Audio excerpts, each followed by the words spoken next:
All right, we are live for today's Market Monday. We have a topic we've talked about before, but it's been a good while, and things have changed as far as the Cardsphere economy. Not really. It's still basically the same as when I started using Cardsphere about 2 years ago, but there have been a little bit of uh, overall pricing of Cardsphere. But who I have on today is Efren and Michael. Both are involved with Cardsphere.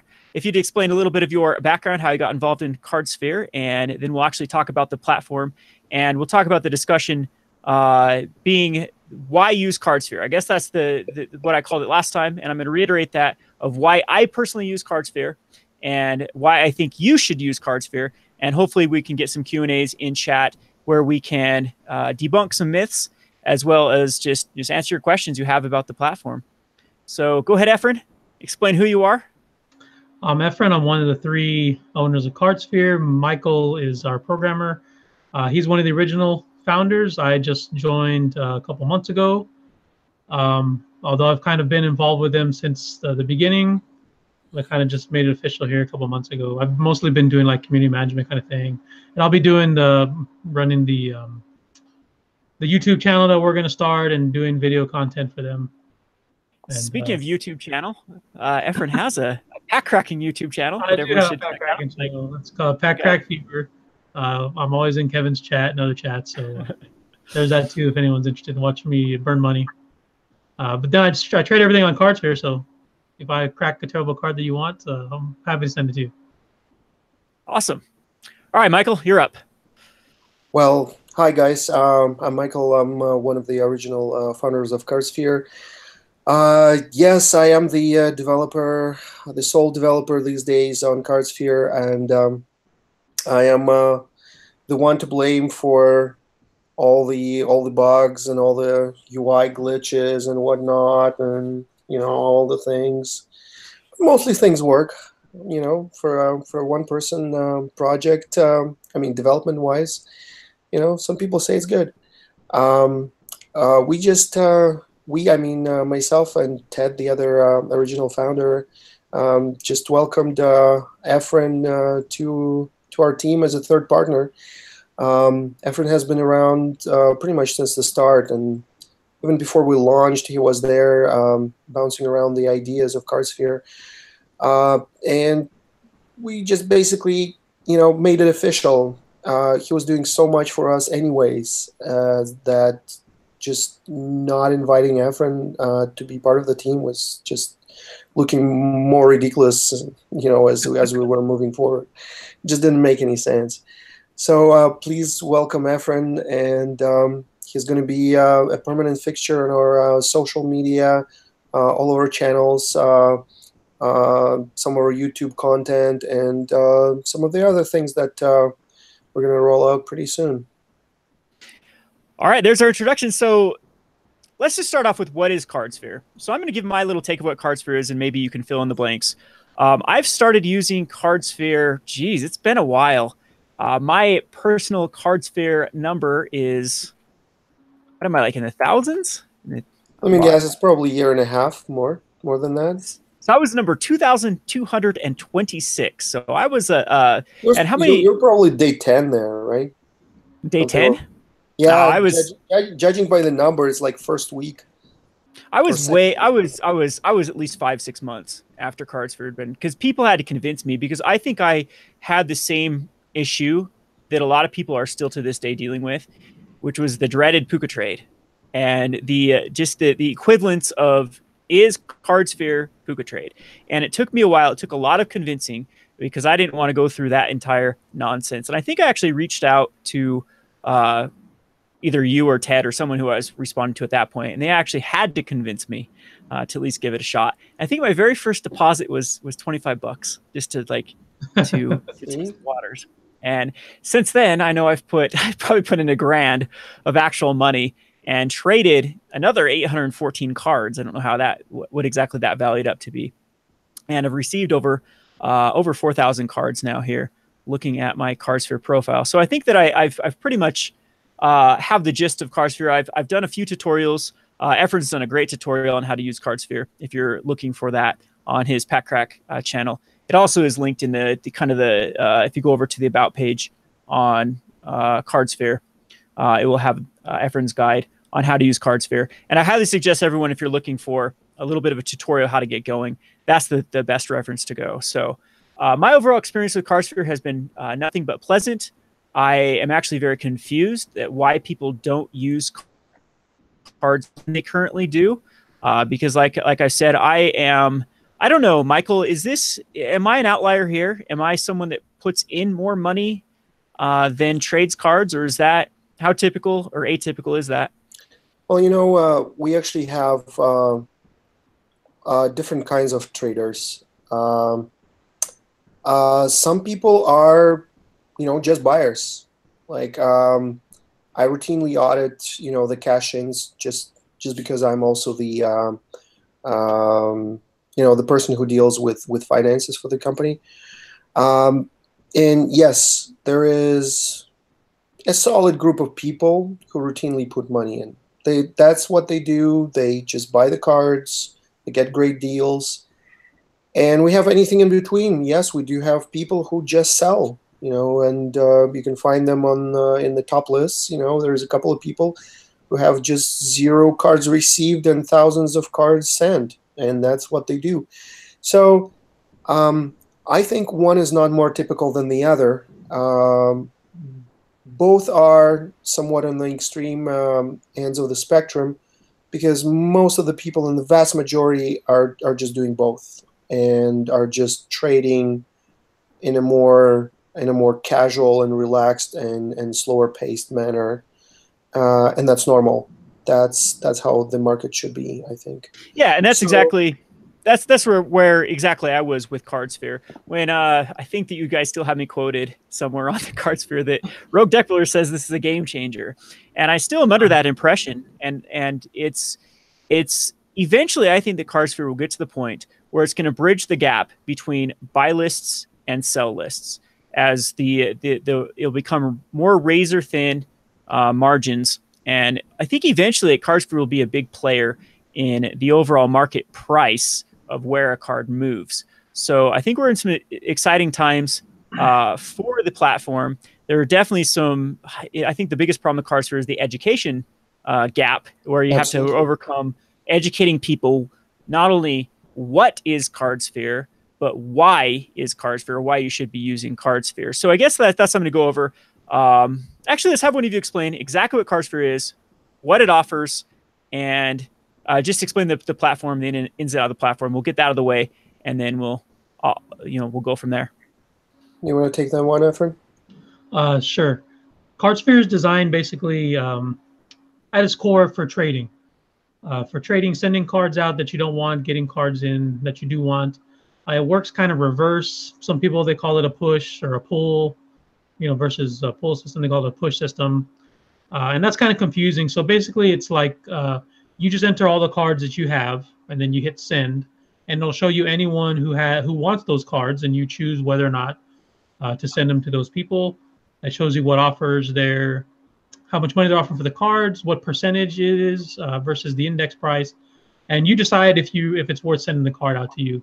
When they get the cards, the balance is transferred to your account after Cardsphere holds it while they're in transit, and then whatever cards you want, people just send them to you. So it's an asymmetric trading. It's not like trading one-on-one. There's no real haggling.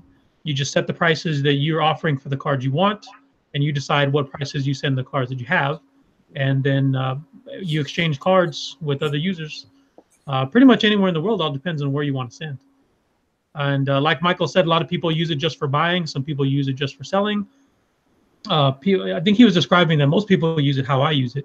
Excuse me. Where I just get cards that I'm not using, I just send them. I don't really have a goal. I have a bunch of cards on my want list that I would like to get. But I'm not really, until recently, I wasn't really sending out with a purpose. I was just sending, building up my balance. And then, you know, a week ago, I decided my play was getting together. I want to make an Atali EDH deck. I just added the whole deck on Cardsphere. I set my want list. I think I started it like at 71, and I just kept creeping it up until I got the whole deck committed to me. It took like 4 days. So I think most people use it like that. But there are stores like yours, Kevin, that use it just for running their own buy lists. And I think a lot of people, Kevin, like you said, I don't understand why more people don't use that. I think people don't realize that cards can be pretty inexpensive on Cardsphere.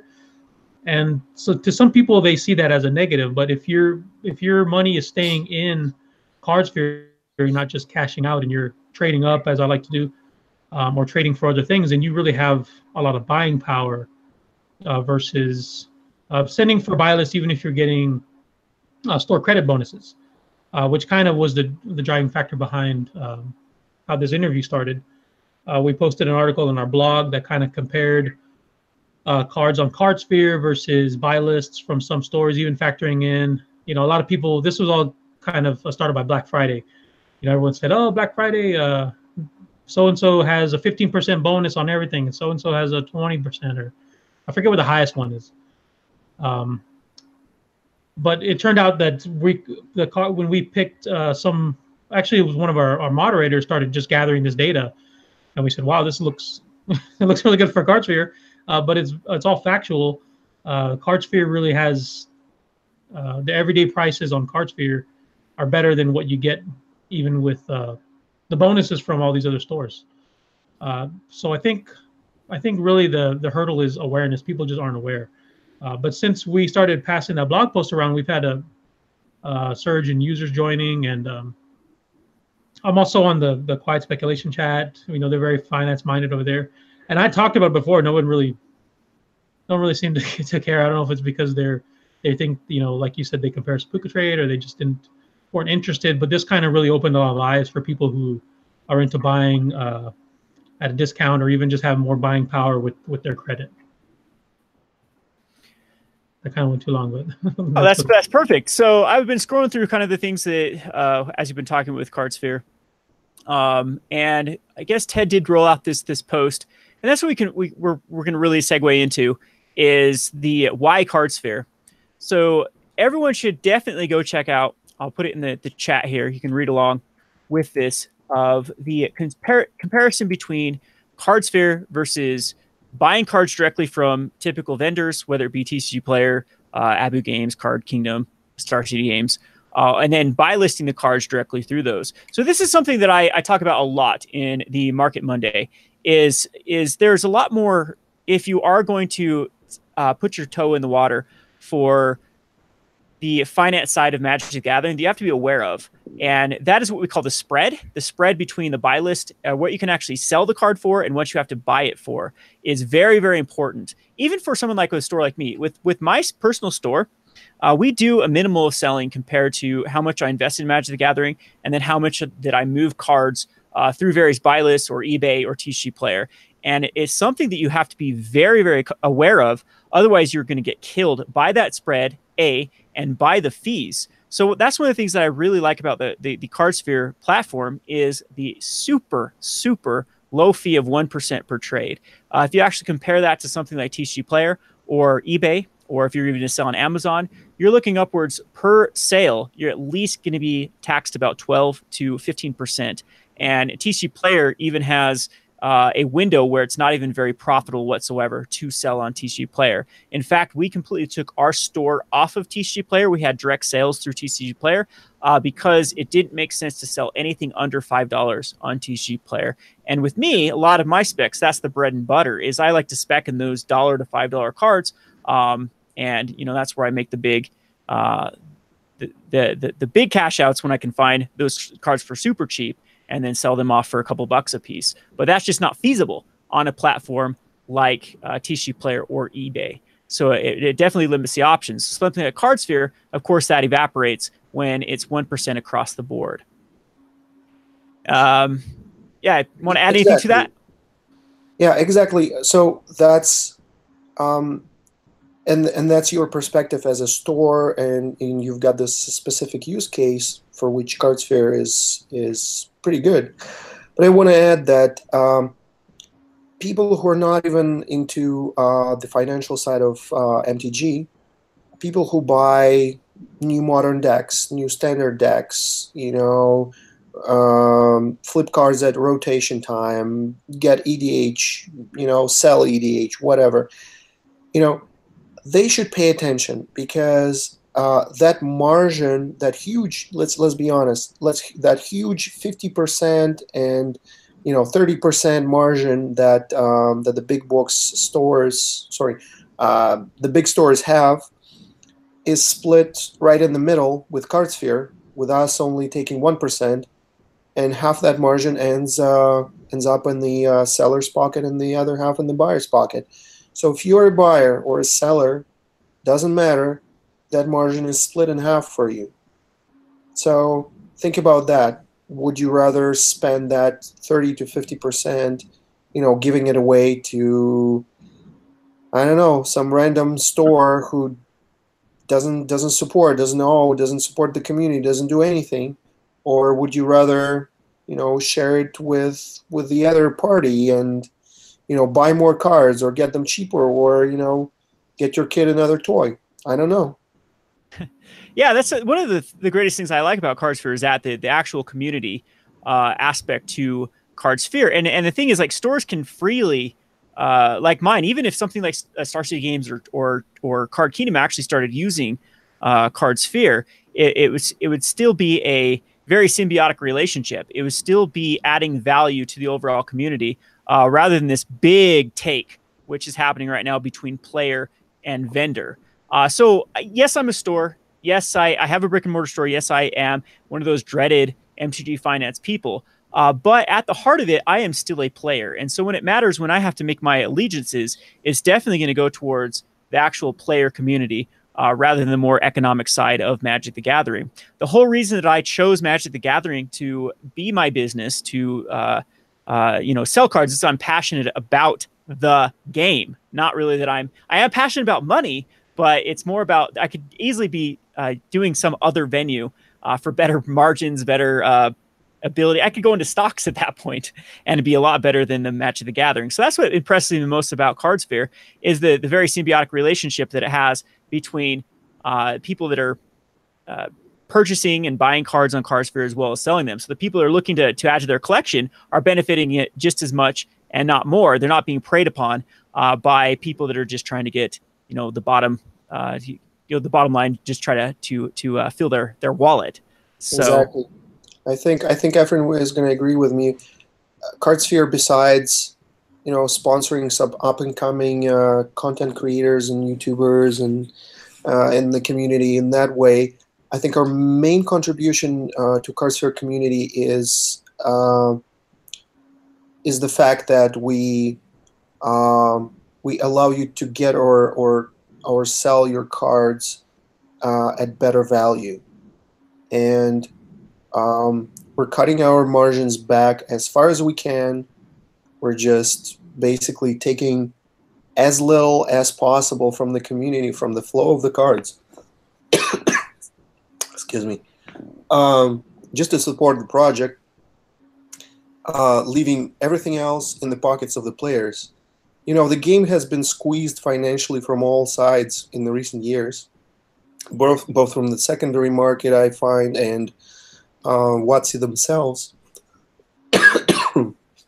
That I think the community needs to find a way to sort of fight back that price creep a little bit, and I hope that Cardsphere can be one of those tools that helps them optimize and increase the efficiency of that card exchange. And card exchange is part of the game in whatever you do. No matter if you draft or build constructed, you either get cards or get rid of the cards. So, yep, everyone is a volunteer participant in MTG Finance. That's what I always like to give a comeback when people get so mad about me hoarding cards. And actually, people like me and people on Cardsphere that hoard, they actually keep prices stable. The worst thing for an economy is when cards are not moving, when people aren't selling, when people aren't looking towards the future and speculating. It causes bigger valleys and dips in the overall price of cards. That's a whole other topic for another day. But anyway, so I've got, again, my personal Cardsphere pulled up here. Let's just pull up the spreadsheet one more time and go over the differences of basic cards. Here, let's find some good ones that are So here we have I think Ted put this together. He scoured some prices. Let's look at Teferi, Hero of Dominaria. I think this spreadsheet was put together by one of our users, actually. That's another thing I definitely want to talk about too. Is this is a very, very active community. If you go on the Discord, and if that's another way to actually, if you're wanting cards to be traded quicker, if you even want to put in a little bit more effort or actually make friends, that's a better way to get cards than anything. Is just find people that are like, hey, I like you. I'm going to send you the cards at this rate. Is what I personally found. And I'm not that active on the Cardsphere. I pop in every now and again. Again, I wish I had more time to do all of my interests. But I found the Discord to be very pleasant. The moderators sometimes can be a bit. Just kidding, Efren. We love you. I was ready to agree with you. And Woad. No, they're good people over at the Cardsphere moderators, but it's a very active. You want to even discuss card prices. If you have the thing I've been the very most impressed with Cardsphere is if I ever have an issue or if I ever have a suggestion, whether it be on Reddit, whether it be on Twitter, whether I message them directly or on Discord, I get a response back from at least someone very, very quickly. So this is that was the exact opposite of my what I've had in my experience with like TCG Player or with Puka Trade or with things in the past. Is it just everything seems to fall on deaf ears, or people tell me I don't know what I'm talking about, or that sort of stuff. Oh, I'm not a real. My concerns aren't valid or real. And if as far as my experience with Cardsphere, nope. Maybe they've said that behind closed doors, but about I'm annoying or I don't know what I'm talking about, but never to at least my face. And it seems to be that everything I've ever wanted has been either implemented or, they're looking into it or working on it. A thing that I recently with Ted was like, man, I wonder if you can make a site that actually had this in real time, because I think this would be a tool if there ever is an opportunity for what we call arbitrage, for people then say, wow, look, someone's actually looking for this on Cardsphere for this price. Well, maybe I can fulfill it through this. And it's still beneficial to the community. It's still cards that are being traded through Cardsphere, regardless of where the card was acquired and how it got to the end hands of who wanted it. So anyway, here's the Cardsphere price comparison. One thing that I have, one of my, I guess since we're being a little bit real here, one of my complaints about Cardsphere is the index price is a little bit lower than I personally would like it. You don't have to give away your details on how you get this your price index, but can you explain just your theory behind where the price index comes from? Well, there's no theory. I know exactly where it comes from. Well, I mean, just do you use without specifically? I know you don't want to give the exact because it gives room for exploitation, but where are the numbers derived from? Well, the numbers are it's actually I keep repeating the same mantra, is that I'm sorry guys, I'm a little under the weather, and I'm sorry for my voice and coughing. I'm really sorry. It actually comes from multiple price sources. So we do get access to numbers from multiple leading vendors. And we aggregate them and we apply some, I want to say, magic, but it's actually a formula that leads us to the final price. So depending on factors, we factor, some weights from and take, a price from here, price from there, and we arrive to something that actually works. And to address your point, yes, we know that Cardsphere index is, considered to be a little on the lower side of things. And to be honest, that's okay. Well, first message that I want to give people is that it actually doesn't matter whether it's lower or higher than everybody else, as long as it's stable and as long as it makes sense and as long as it's referenceable to all those other prices. That's good enough, because people set their want prices in percentages, and that's how they compensate, right? So if Cardsphere index was way higher, then those percentages would be somewhat lower, right? The going rates would be lower, and vice versa. If the index was lower, then the percentages would be higher. So that is in balance, and that compensates one another. So in principle, it doesn't really matter much as long as it's not, you know, jumping around and it's not some kind of flawed in one way or another. That's okay.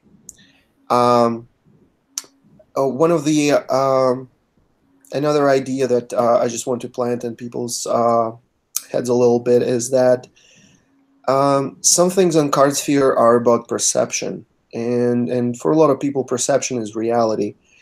When we were starting Cardsphere, one of our biggest fears was the lack of funds in the system. We were not sure, to be honest, if people were going to put money in the system or not, and they did, but we were actually concerned about it before the launch.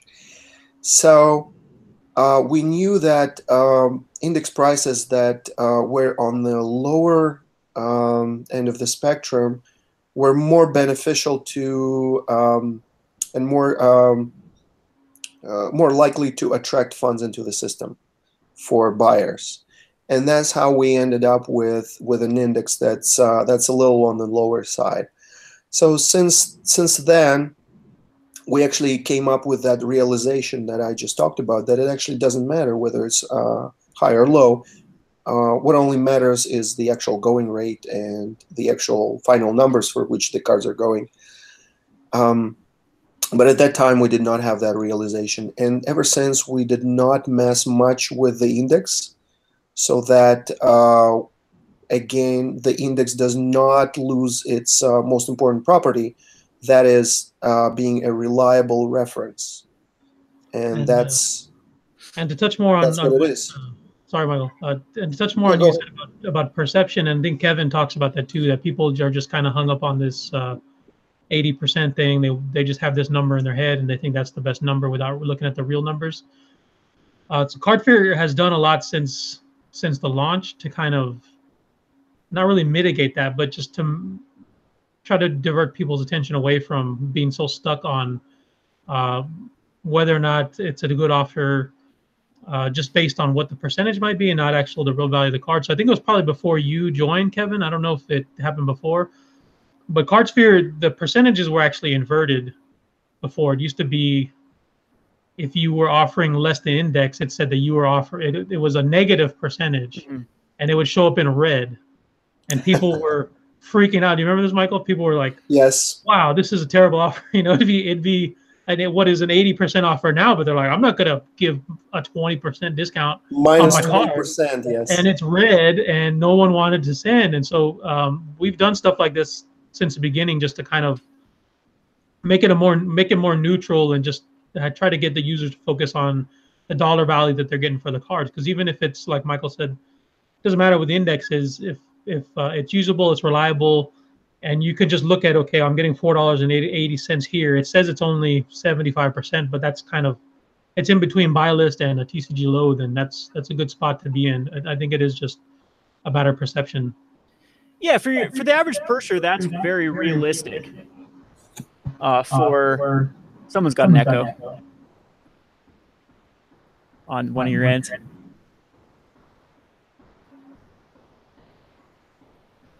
Maybe it's on my end. There we go. It's off. All right.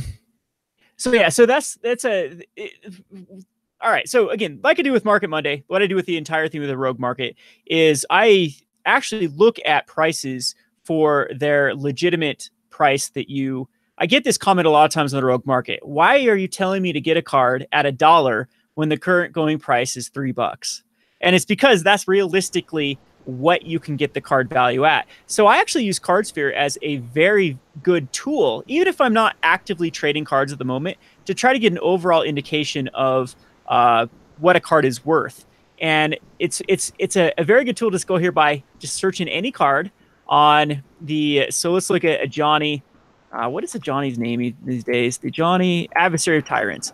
There's a hot card right now, and you can see that the index price of it is currently at $11.62. But if you actually go down here and look at the trade prices, this gives you an overall better value of what the card is actually going for.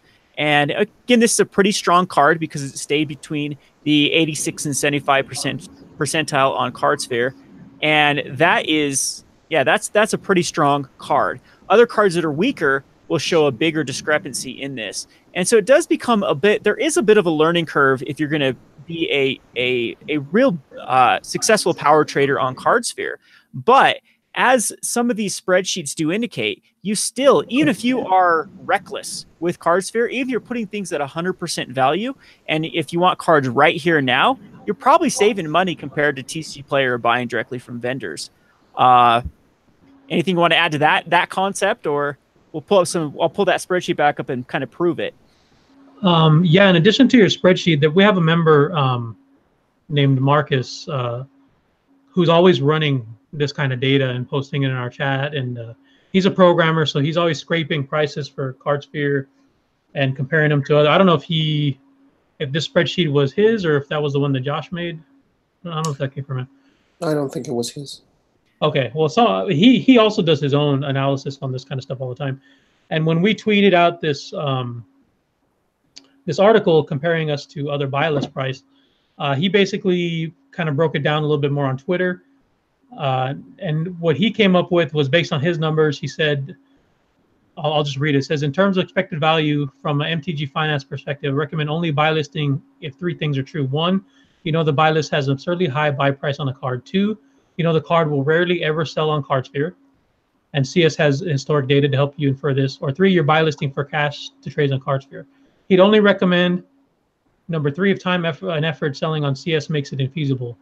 So he basically says here, I'll just read that. Instead of trying to infer, I'll just read what it says. Let's say, for example, that the card and other stores were selling for 110 and sold for $100 on Cardsphere, and that you wanted to sell those cards in order to buy other cards that also sold for the same prices in Cardsphere and other stores. In order for you to benefit, the cards you're buy listing would have to buy list for $84 or more on a unilateral condition markdown in order for the 30% store credit to gain you anything.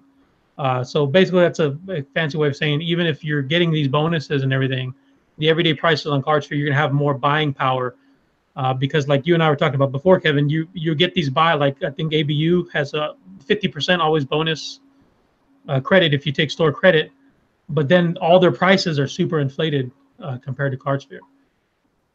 So when you trade it in and you get more close to a real value for a card, then you can also buy other cards at a fair price compared to what you sent your cards away for. Yeah, and going forward, that's something that I'm going to be putting on a lot of the rogue market, especially. I mean, you start using Cardsphere more than I do. I do use it a lot. I do reference it a ton already on the rogue market.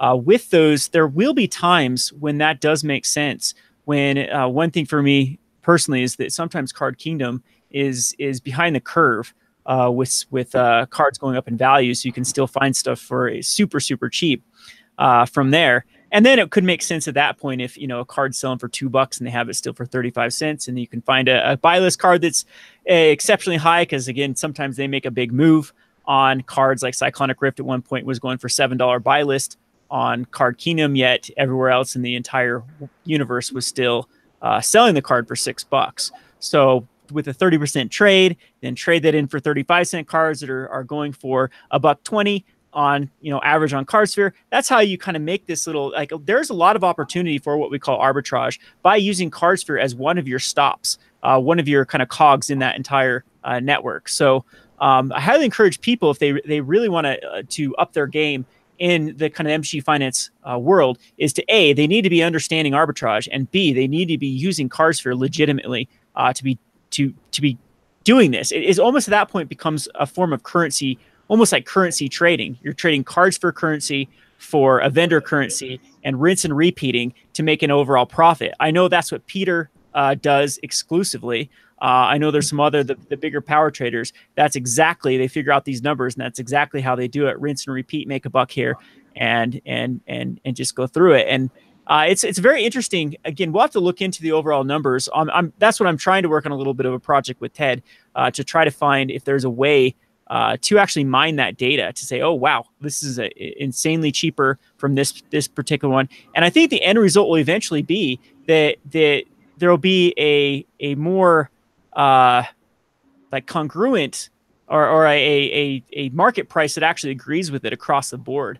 Like right now, we're still seeing some massive market price discrepancies between Japanese, European, and American markets. And I think that will start to evaporate. And Cardsphere, I think, is the catalyst to getting that done.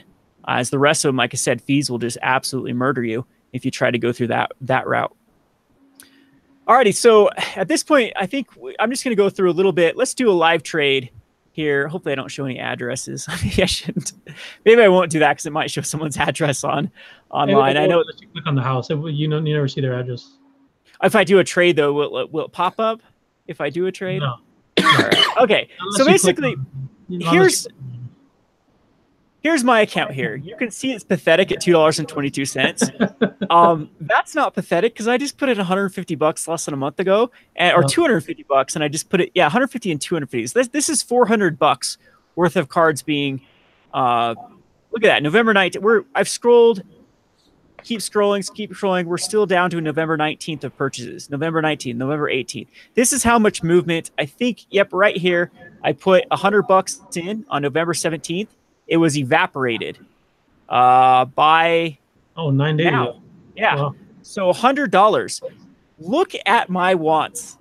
If you want to talk about a shark. Kevin, I remember when you first joined Cardsphere and a bunch of people on Reddit accused you trying to scam people.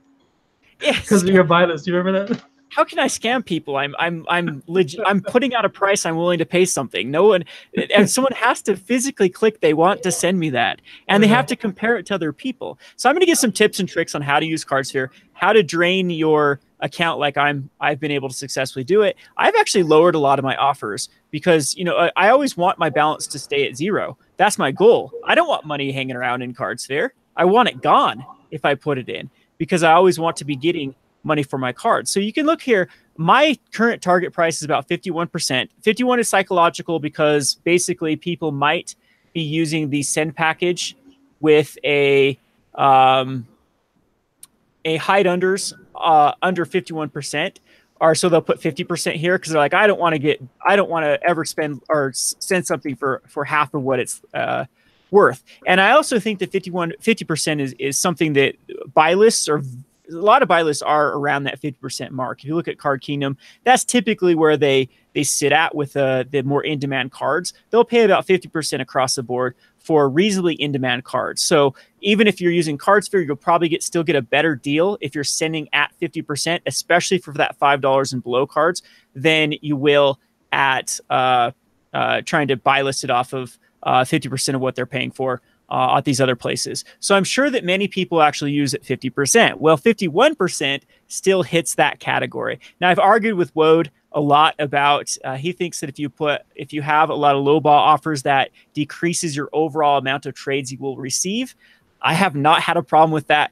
I have evidence right here. I cannot keep a balance in Cardsphere. It just gets evaporated quickly. If I were to go over here and look at the cards of currently what I'd be paying for Seeker of the Ways, for example, over at TCG Player, I might be able to find some 5 cents, but if I was going to try to get a package that was actually worthwhile, remember on TCG Player you have to get a package of $2, and then I'm going to usually be paying shipping on that unless I can get up to $25.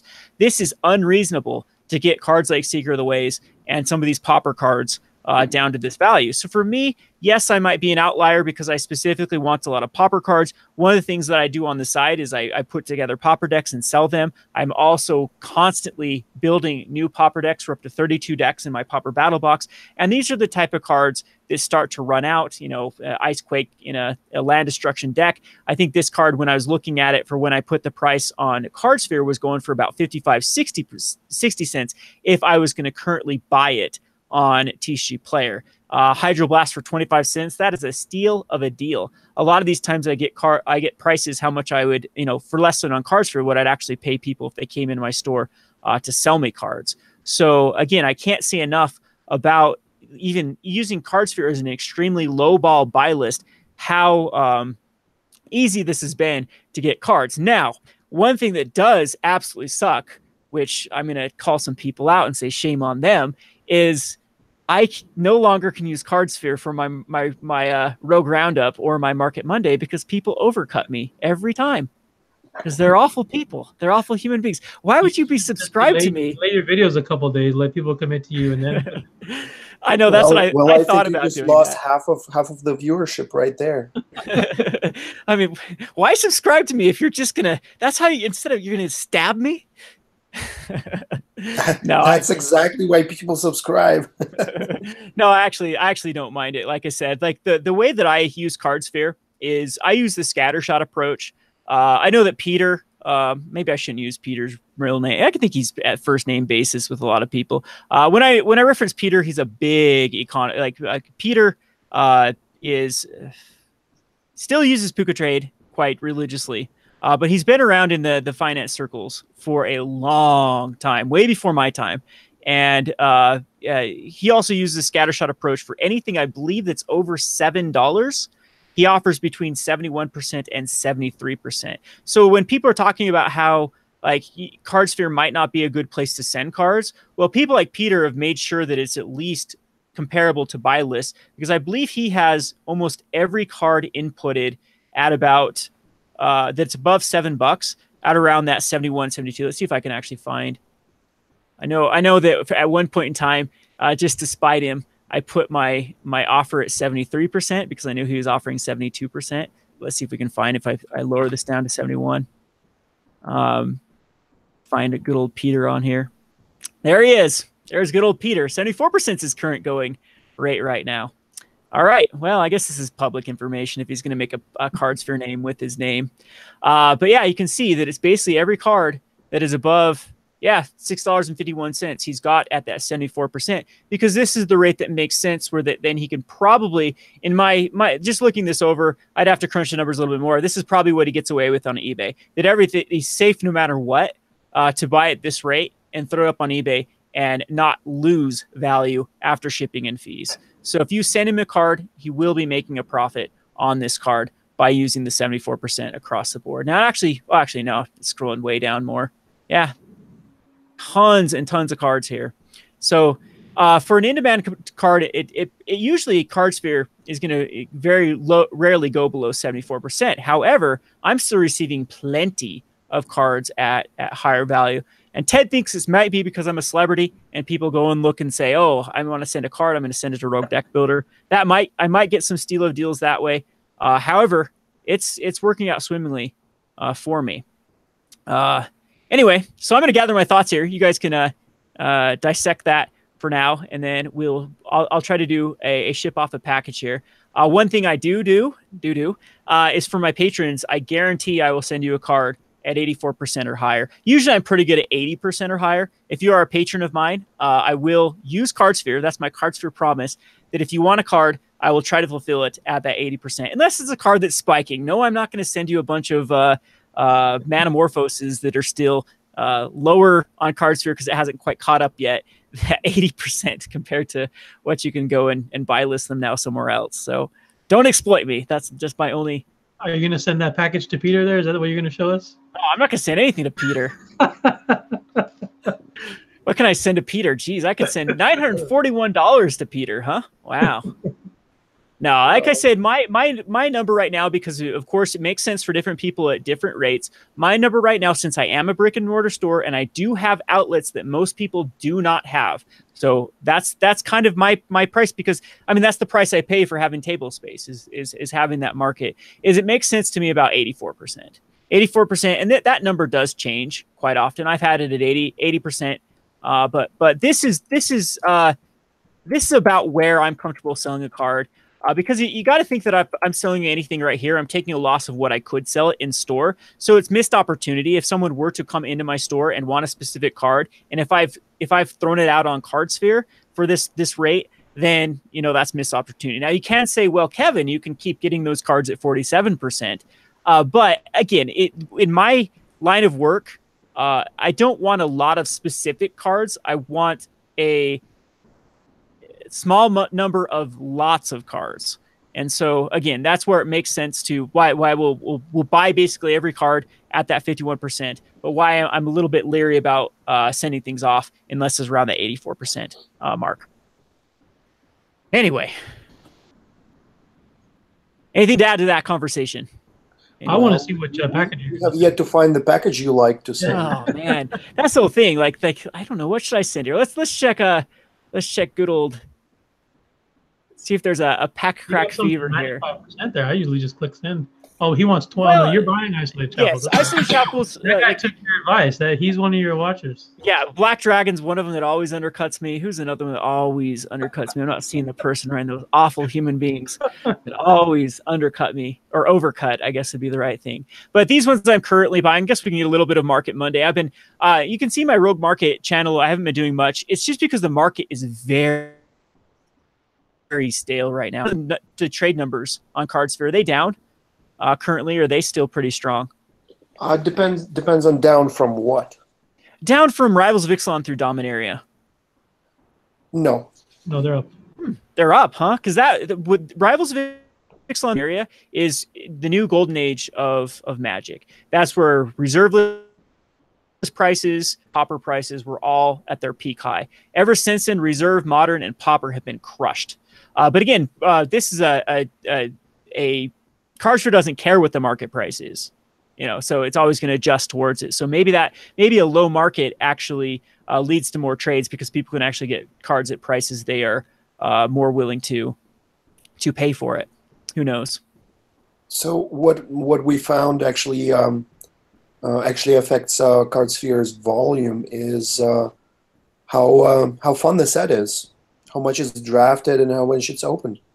And people say Standard has been great lately. I don't play Standard personally. Actually, I don't play anything but Modern.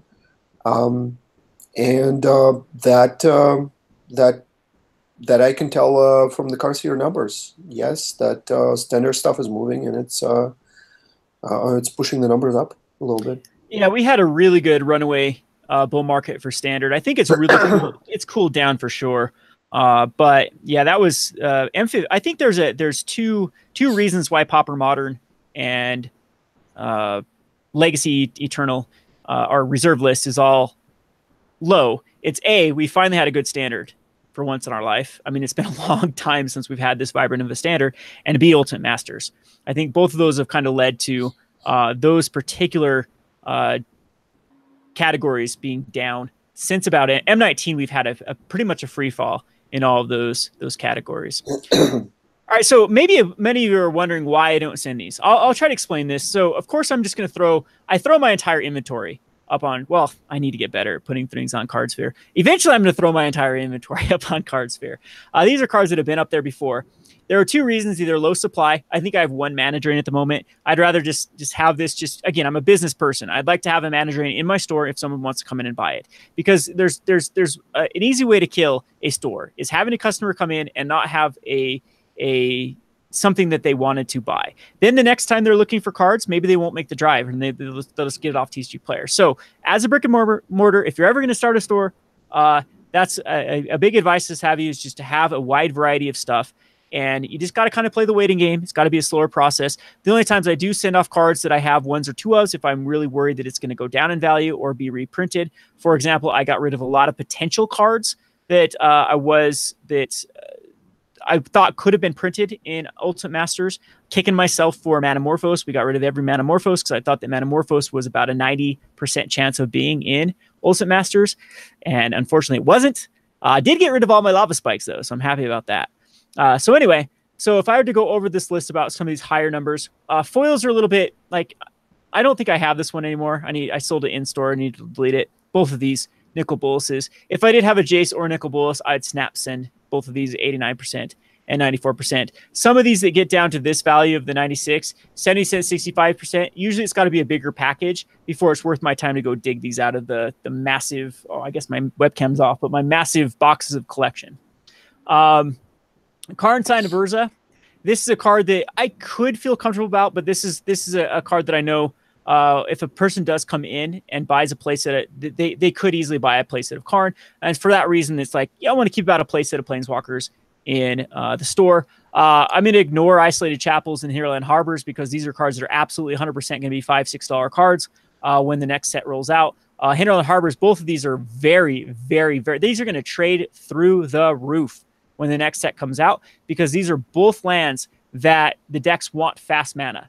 both of them. Isolated Chapel being White Black Knights, and of course the blue green Hinterland Harbor is going to be in Merfolk. These are existing decks that just need fast mana to compete. I think that both these decks get just as good as the current mono white rush type decks, as they are also tribal decks that get very big very quickly. I think they're actually a little bit better than the current mono white list, but with one massive hangup is they do not have that fast mana. Once this is added to once they get the shock lands to help these come into play untapped, this is going to be a no-brainer go up. So of course you're not going to send that. Mana Drain, I think I sold it already, so I don't want to go dig it out. Collective Brutality. This one might be one that I could easily... I'd have to go check. I don't want to do this one live because I don't know if I have 3 copies of Collective Brutality. This, of course, would be probably a sell at the moment. It is very, very played in Modern. However, again, I'm not comfortable sending this off because I don't know if I have numbers. It looks too. This is something that I love about Cardsphere. Kevin, I counted like 8 different excuses by now. Well, again, because I am very, very picky with when I send stuff off. This is Finance 101. And a lot of people aren't like this. And I mean, that's why, if to each his own, if people value their time more than they value their collection, then of course you can easily just have a rule of thumb. Okay, I'm probably going to get a better price for Collective Brutality right now than if I go try to buy list it. But for me, it's the difference between, am I actively trying to get rid of cards, or am I in a buyer or a seller type mode? And right now, I'm not really in either. So that's why I'm not moving cards at the moment. If I were looking to free up capital, if I was really looking to get this balance back up from $2, like right now, I'd probably feel more comfortable, which I probably will end up doing, just throwing actual more cash back into the Cardsphere platform than trying to like grind it through sending Collective Brutalities, which is a high in-demand card. Same thing in Inquisition Close Lake. Both of these are very, very easy to move cards. These aren't like priority. These aren't something that I'm like, oh, I need to get rid of this now type thing. When these Hinterland Harbors go up to that $6-7 mark, you better bet that I'm going to be sending these off like crazy. I'm going to be one of the top senders for these type of cards, because when they become in demand, I'm going to have a huge inventory of these, and yeah, I'll send them off. And that Crucible is kind of interesting to send off at the moment. I send a lot of cards to Magna Carta, usually pretty good prices. You actually start to see usernames that actually give good values. Of course, one of the things you can do is like click on the profile here, and there's what I like to call throw-ins that actually sweeten the deal. For example, Stolen Strategies. This is a throw-in. Oftentimes, I just sent one of these to you, didn't I, Efren? Man, maybe I should. Gosh, I'm such a filthy spike. I don't know what casual cards are good or not. At the beginning of each upkeep, the top card. Oh, so this is a tally on a enchantment, but then you still have to cast it. I don't know. It seems slow. But anyway, you can then go look at their profile and be like, hey, this is a great price on the whatever card I was looking at, the Crucible Worlds. Well, here's just a kind of throw in for these Stolen Strategies. This 98% on a Stolen Strategy. There's probably something to that. But anyway, that's kind of how I personally go through trades. So I was going to see if Efren was to throw something up and I could actually throw him some cards his way. I was looking for something. I don't have much in my account. Oh, look at me and Efren are supposed to be the shills for Cardsphere. Our balances are not. We're not paying Efren enough. Yeah, that's with me right now. Everything is right now is going in an Ultimate Masters. That's the biggest thing. That's why I'm not throwing any money at the moment. And it can be a little bit time consuming to really try to find sweet deals. If you do value your time, of course, it's just better to just have a overall value of what you're willing to send cards off and be kind of use that as law. I think most of the more successful traders do end up going that route. Hey, there we go. See, there's a great little trade. Well, I mean, it's something that I think is still going to go up, so I'm not going to send it off right now. But personally, I bought these for 25 cents a piece for Detection Tower. I got a stack of them. Anyway, so yeah, I'm not at the moment going to send off a trade. But how it does work is for example, you just go to the review and you click these if you wanted them or not. It's a very, very user-friendly, extremely user-friendly platform. I cannot say that enough. Cardsphere is like, there is a little bit of learning curve when it comes to the market, but you're going to find that anywhere. If you're going to deal in MTG finance, you absolutely need to understand basic economics and then how it works towards Magic the Gathering. Got in a huge argument on YouTube again with some people that they just did not understand distributor pricing versus MSRP versus market price versus like what the TCG mid is, and exactly how a huge influx of new product is going to affect the market. And if you can't understand that sort of stuff, then maybe MTG Finance isn't for you, but Cardsphere still can be for you if you are looking just to trade cards for cards you want. It's very, very user-friendly. It's very easy to learn the system. It's like I haven't really come in across any bugs or any hangups. You just click on cards, you click you're not a robot, and you can confirm a package. Congratulations to JT. I should actually go see if I have a foil rampaging frost. I knew he wasn't going to do it. Don't want to cancel it, but let's see if JT has anything else here. Because is rampaging frost like going in anything at the moment? Is that what's up with this?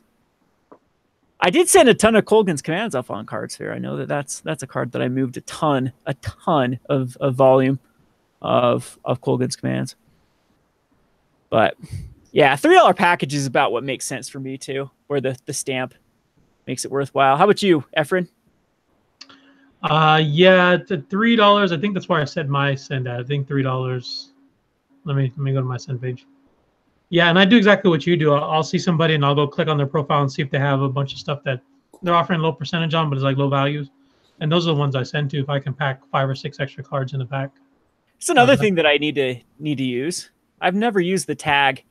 You can actually, if you want to set reminders for yourself, you can click on this card here. Isolated Chapel. Is it in your wants? It's in your wants, right? Or is it in your halves? Where do you get the tag? Yeah, tags are in the both. Two tags you have both. Right there. Yeah. So for example, and then you can actually search by your tags. Isolated Chapel, and then you can go tag trending up, and then that saves it. Right? Did I do it? Well, we'll add our have. Isolated Chapel. It says I have 0. Or is that a new? Is it putting in a new category of 1 trending up? Yeah, because you tagged it. Because I tagged it. Yeah. Okay. Yep. So you can do that here, and then you can go your sending, and that will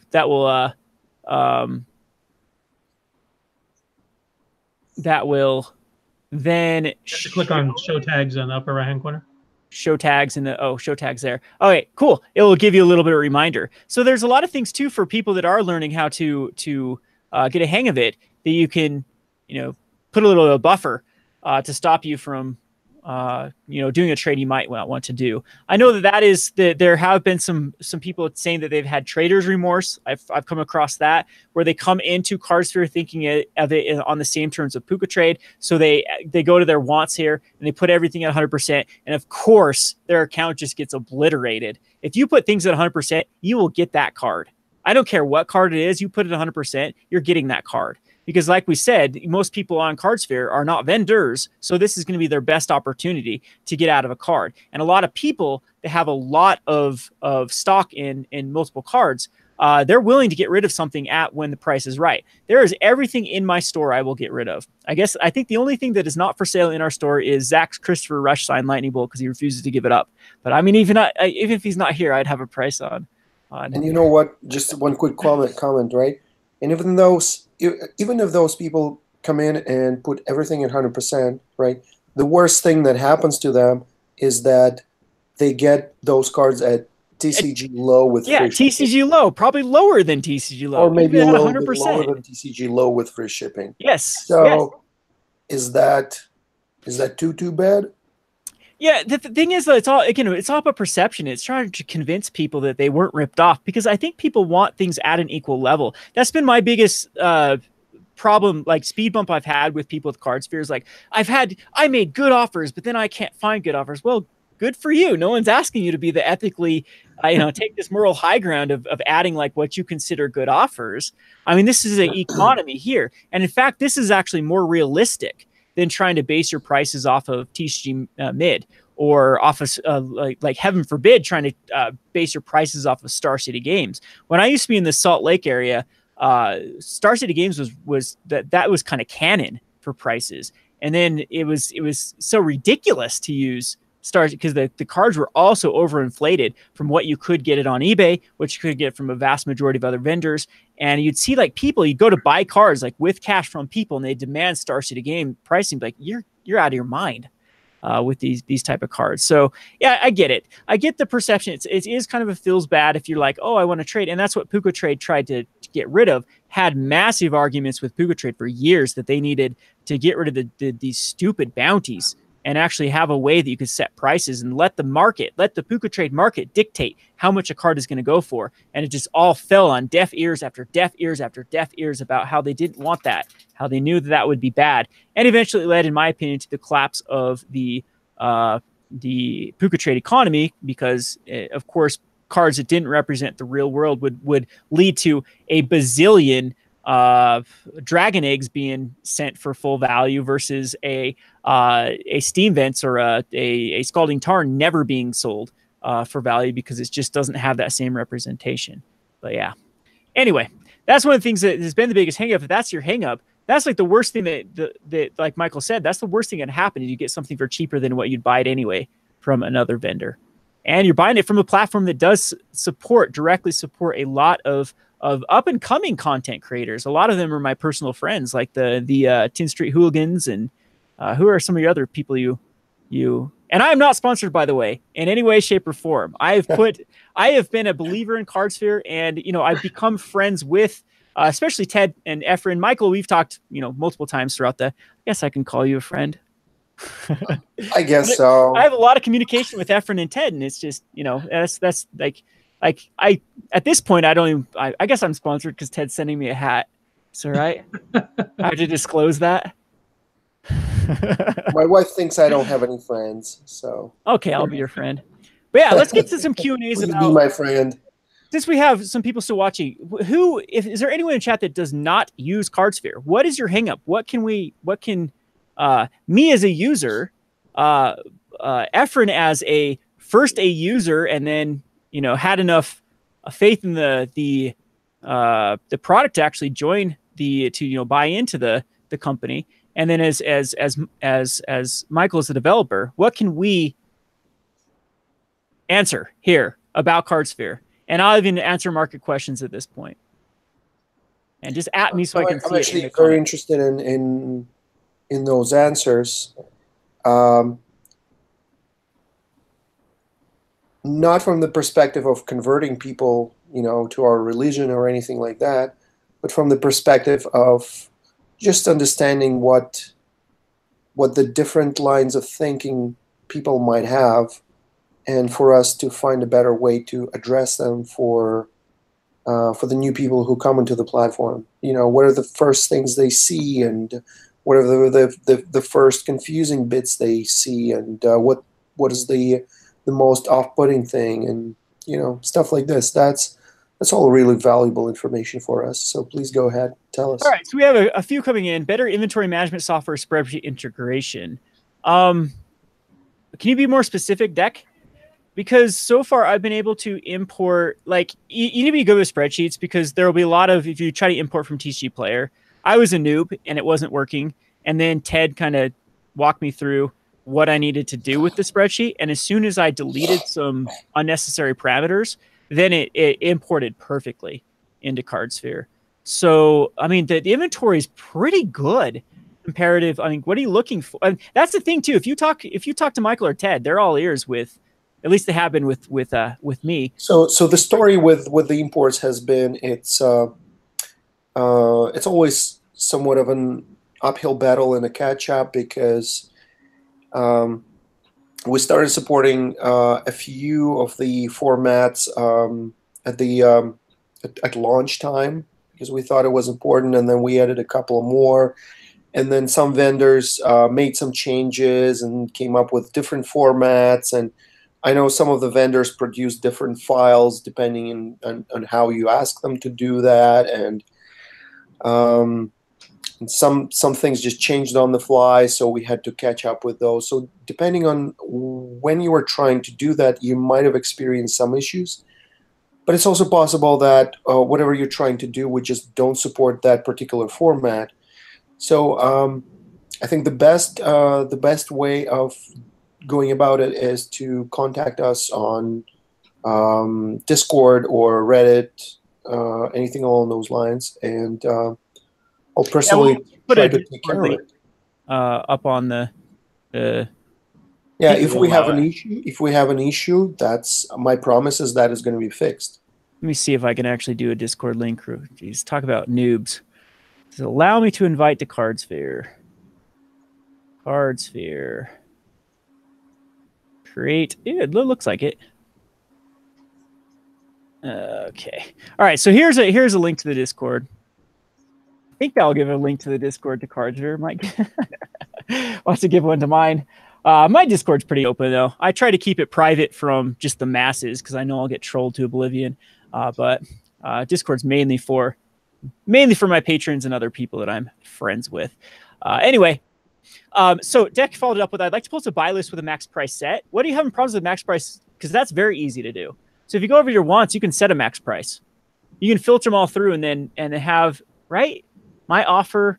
Yeah, you can do a filter. So you just go through filter and you can just put. You can absolutely use mass actions to set your max offers.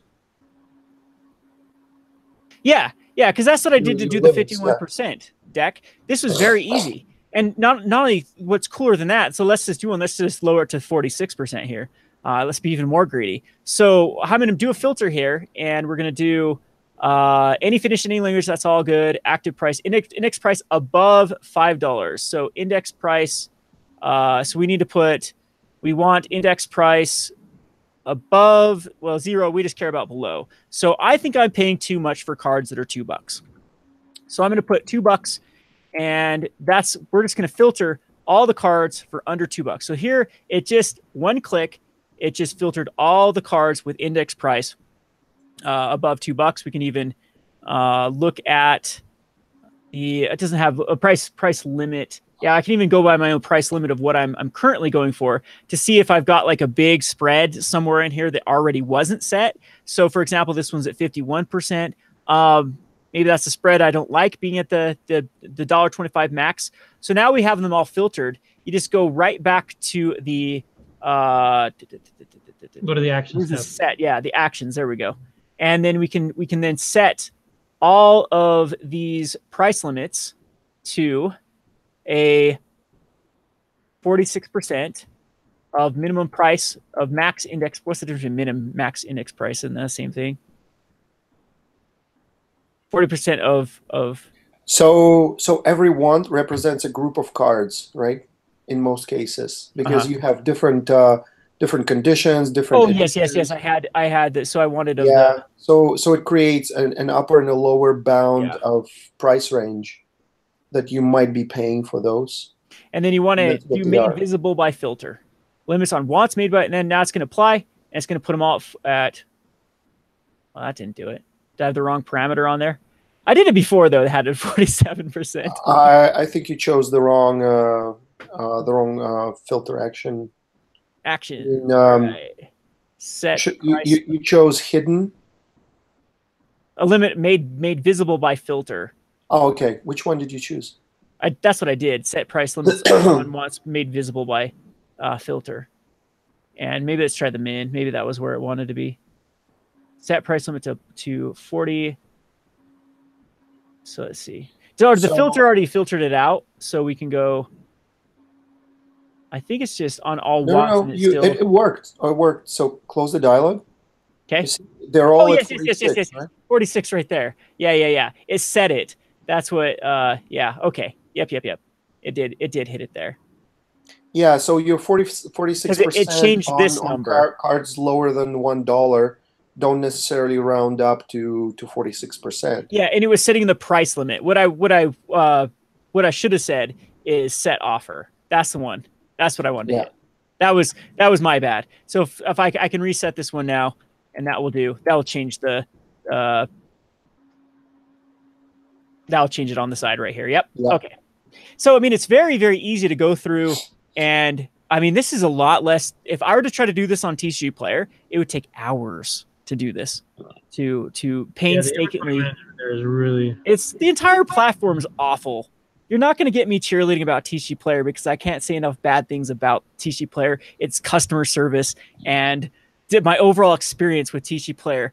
TC Player themselves just sent me a whole packet of cards that were not even close to lightly played.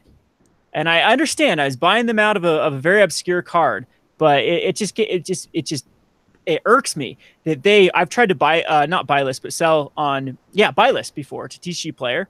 So a little bit of story, I've told this before. I bought a ton of, can't even think of the card now, the Devoid card that rips a card out of their hand. Anyway, and it was before, it was like at that couple months before rotation. So we knew that there wasn't going to be enough time for us to get out of these cards. But the buy list was still pretty high. The buy list was still a lot higher than what I could sell them for. So we found like 50 cards, and they were still in the packets that I bought them from TC Player, and tried to send them off to TC Player's own buy list, not to other people buy listing them, but to TC Player. And they told us they were all worse than lightly played. And I'm like, are you kidding me? They're still in the packets from what they sent me at near mint. And Kevin, it's like, so yeah. Kevin, so when I tell you that there is a spread on the prices from what they buy and sell, right? That wouldn't surprise you, would it? But what if I told you there is a spread on the condition of the cards from what they buy and what they sell? Would that surprise you? I know that Card Kingdom is notorious for that as well, but I mean, it just irks me, a TC Player. There's such a market, like they're trying to kind of do a little bit what Cardsphere trying. It's trying to bring up a ton of different vendors, and anyone can sell on TC Player. Anyone can buy on TC Player. It's doing what Cardsphere is doing, except for going through their way of just cash in, cash out right then and there. And I don't know, I've just been very disappointed with TC Player. A lot of times the only way I can get them to respond is if I yell at them on Twitter because I have a big presence, and then they mysteriously respond if I do it that way. To be fair, they have been pretty decent, but it's just very hypocritical. The fees are outrageous. We tried TC Player Direct, and they charge you a convenience fee basically for selling through TC Player Direct, which ended up being like 76 cents because, hey, we're saving you money on not having to ship a package to every one of these. But what it does, it pushes, it leads to you selling a bunch of one-ofs. So what we found out is we were selling a ton of one-of $2 cards to people that were making $25 packages for free shipping, and TC Player would charge us 76 cents. So we'd have a $2 card that would end up selling after the 50-cent transaction fee, the 76 cent convenience fee, and the normal 10% plus PayPal transaction fee. We end up making like 20% of the card, and it was just awful. But anyway, enough on that. We're not talking about that. But I mean, that is more reasons to be using Cardsphere. You don't get hit with all these hidden fees. You don't get hit by the conditioning is very easy. Like, I've had a few disputes. The vast majority of people on Cardsphere have been very good with their packages, and you can't say the same thing about a minimum wage employee at these random game stores. They tend to give less crap than actual people that love and care their cards. Yes, I've had some bad traders on Cardsphere. Yes, if I was going to pull up my profile here, you'd see probably 3 or 4 people blocked due to bad, just bad trades experience. But on average, with, before even TC Player existed, I used to trade on a site called Card Shark. Before that, I think even before Card Shark, I used to use I've been in this Magic the Gathering game for quite some time. And by far, even in comparison to Puka Trade, which I sent, tens of thousands of cards off during the heydays of those, I've had the best experience with Cardsphere, hands down. But anyway, that's my little spiel there. Let's get back to some of these questions now that I have to scroll back. So, Deck, is that where we're going with what you're saying with the inventory management? So you'd like to have a spreadsheet that has a max price preset to the number that I can then upload to Cardsphere once. Yeah, okay. That's something that is on our to-do list, and currently, well, I'm the only developer on the project, and right now we and I are busy building a feature that I can't talk about quite yet because it's not ready. It's hopefully about to hit the floor quite soon, and it's going to be something that is obviously Magic the Gathering related, but it's not directly related to trading. And the whole idea of the feature is to attract more users to Cardsphere, interestingly enough. After that is done, we're going to have another wave of what I call life quality of life improvements on Cardsphere. And possibly that feature and many others are going to make the shortlist for that round of improvements.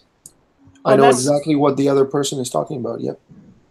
There you go. There you go, Deck. It's going to have a better inventory, at least out of Cardsphere, is what I'm hearing here. So if you're trying to manage it on Deckbox and all of the places where you can set another, yeah. Okay. So again, that's something I can't stress enough with both Ted and Michael. If they are all ears with a lot of these functions, I know I had a little bit of involvement with. Like one of the things for the Explorer, this is one of the things that I really pushed for at the early days, because I believe that you and Ted didn't really trade this way. You didn't type in a card and see what it was going for. Like one of the things that I love to do on Cardsphere is, say I have a ton of cards that I want to get rid of because I have too many. It's time to get out of them. Is this a good time to get out of Cyclonic Rift? And I just, I can use I have so many things on my send list. I'm willing to get out of this at less than the price that I've got set. You can come right over, explore a card. Hey, look, there's the best offer. Go to this person and see if there's anything else that they want that I can add on to here. Oh, add. There's a cart, review it, send it, wash your hands of it, be done. There is a lot of room for like that was a function that, a bunch of people didn't have at the beginning. Yeah, absolutely. Sorry, go ahead. I think it's because you just didn't think of it. It wasn't the way you traded. Absolutely. The original founders, we did not envision any of the three of us trading in that manner, and we just did not build it this way. And 2 weeks after the launch, it came to our attention that people want this free form type of trading, opportunistic, look around, window shop for things. Oh, suddenly I found something I want to send. Well, let's do that. It was just not in our minds at all. So we listened to people. We understood that we got to do it, and we just did it. We have tools for organized people who have their inventory, in place and in the system, and those people are going to reap the biggest benefits from using the Cardsphere, because all their packages are going to be automatic, and they're going to see all the throw-ins and get absolutely best value for their cards this way. But there's also a group of people who, for some reason, either choose to not have all their cards listed on Cardsphere or just cannot do that for some reason. And there's a couple of reasons that prevent people from doing it, because they're actively trading on 17 different platforms, and they can't support their inventories in each one of them. Sure, I get that. For those people, we have those tools that allow them to what we call window shop and kind of look around and maybe start with the card that they want to get rid of. We call it an anchor, and build some packages around those anchors. Pro tip too: use this explore function if you absolutely want a card at a certain value. The only thing you need to do is beat the current highest bidder. So you should be using. I know a lot of people already do this to overcut me, but this is absolutely something. If you're worried about overpaying on Cardsphere, just come over here. You want Arc Like Phoenix? Put $14.25, and you're going to get it before this person does at the current 14. What's the steal of a deal, by the way? Probably not necessarily. It's all going to depend whether somebody else is going to have a bigger package with them. Yeah, exactly. Maybe if they can throw in a couple of extra low value things, and it's not that cut and dry, but in a general sense, that's a sensible advice. Well, one of the things that I was very happy and excited to see with Cardsphere, which shows there's a lot of vibrance with it, is the trade war I did start with Hinterland Harbor and Isolated Chapel. So it was going for like 80 5%, and then so I beat the current lowest or highest offer by 5 cents. And so I refresh, that person beats me by 5, they go up another 50 cents. So then I beat them by 5 cents, and it caused a little trade war to where we were at one point above. For the first time, I was actually offering above Cardsphere price for a card. And I believe that I did end up having a few isolated chapels that I purchased for over 100% value. And it was still a deal, though, because if you try to go find them on TCG Player, I believe when I was doing the isolated chapels, I was getting for 225-ish. I guess I can verify this with when this was happening. And they were going for like 280, 290 on TCG Player at the time. So that was kind of cool. And that's exactly what I'm going to envision Cardsphere in the future. I think it's going to be, there's going to be a lot more involvement with this. These are older isolated chapels. Man, isolated chapels have been going way up since I started purchasing them. But anyway, I'm going to get back to a few of the questions. Adam says, so essentially Puka trade without points, it's using actual currency instead to better reflect a living market. Yes, and actual currency is huge. Like, I wasn't the biggest critic with how they used Puka points, because these sort of currencies that are tied upon not real world currency have worked in the past, as long as people actually do. If there's enough people that will recognize it, that's exactly how economies work to begin with. As long as you recognize it as valid, as long as I recognize it as valid. The problem with Puka trade is the people, and I was the one that was ringing the warning bells way before anyone else was, that they were not trying to stop fake accounts from signing each other up to get free points. We had admittedly a kid at our store that did, he created like 2 full commander decks by fake referrals, and didn't feel bad, even though I had to sit him down and be like, this is theft. You're stealing from the community. You're not. And no, it's not. People really thought it was a victimless crime, so it led to more people doing it. There are people like the Tulare Community Colleges and the mana sources that were awarded tens of thousands of dollars for free referral points. That Puka trade, usually if you get a referral bonus or whatever, it's going to cost the company. The company is dishing out. Everything with Puka trade was the community was bearing the brunt of referral fees, bearing the brunt of other inflationary points being added to the system. The biggest victimization came from the sale of the points themselves. Yeah, they had no way. That's what you forget. I told them they should at least put playmats up. They had like a store for shirts and playmats and things like that. I'm like, at least allow points to be purchased. And they told me basically to go to hell, that they're not paying for that. No, that needs to be cash.